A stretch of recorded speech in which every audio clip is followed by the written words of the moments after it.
అను అనువు ఈ మన్ను అమ్మ దయగల దన్ను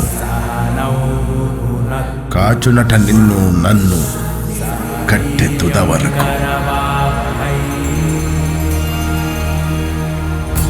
సిద్ధ ఇక్కడి నుంచి విడిపోయాక ధర్మస్థలి ఆ బసవ చేతిలోకి విడిపోయింది.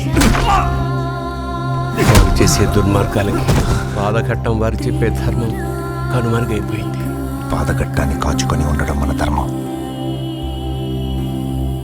లోకాల నీలే తల్లికి పాపం పాకాన పడ్డ సంగతి తెలీదంటావా? సీకటిని సీల్చుకొని ఆ కనుమలుగొండ ఎగసే ఎర్రాటి ఎలుతురి కట్కం నాకు కానొస్తోంది.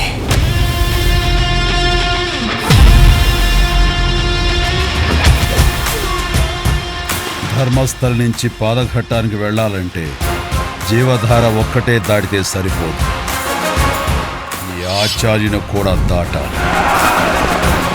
కష్టాలు వచ్చినప్పుడు అమ్మోరు తల్లి మీద భారం వేసి బిక్కుబిక్కుమని ఉంటామేమో అని పొరపడి ఉండొచ్చు.